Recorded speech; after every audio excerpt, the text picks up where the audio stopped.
কোলম্যানের বাংলাদেশে আসা আর হচ্ছে না, জানালেন ফুটবল ফেডারেশনের সভাপতি তাবিথ আউয়াল।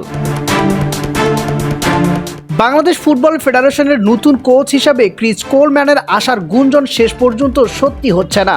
অনেক নাটকীয়তার পর আজ বাফুফের সভাপতি তাবিথ আউয়াল সোজা সাপটায় জানিয়ে দিয়েছেন কোলম্যানের সঙ্গে চুক্তি হচ্ছে না বাফুফের।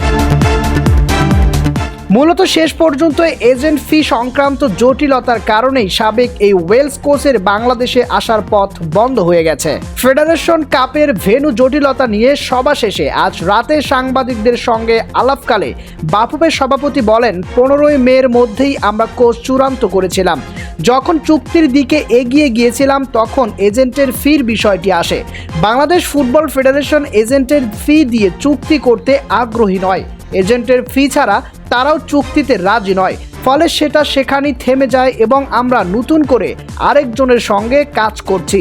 সেটা আজকালের মধ্যেই আপনারা জানতে পারবেন বলে জানিয়েছেন বাফুফের সভাপতি তাবিথ আউয়াল।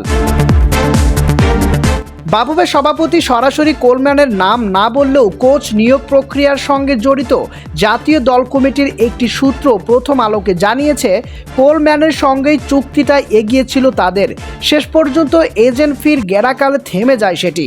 কোলম্যান আসছেন না, তবে বাংলাদেশ জাতীয় দল কিন্তু কোচহীন থাকছে না।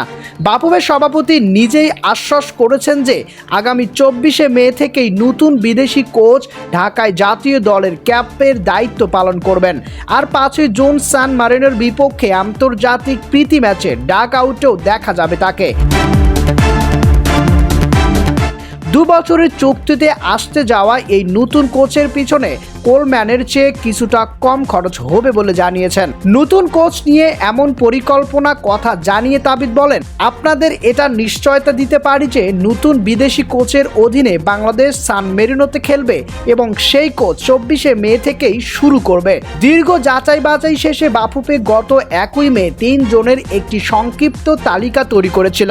সেই তালিকা থেকে ক্রিস কোলম্যানের নাম কাটা পড়ায় এখন বাকি আছেন জার্মানি বার্নার্ড স্টক ও ফিলিপাইনের সাবেক কোচ টমাস ড্রুডি। তবে বাফুফে শেষ পর্যন্ত কার দিকে ঝুঁকছে তা জানতে ফুটবল প্রেমীদের হয়তো আগামীকাল পর্যন্ত অপেক্ষা করতে হচ্ছে।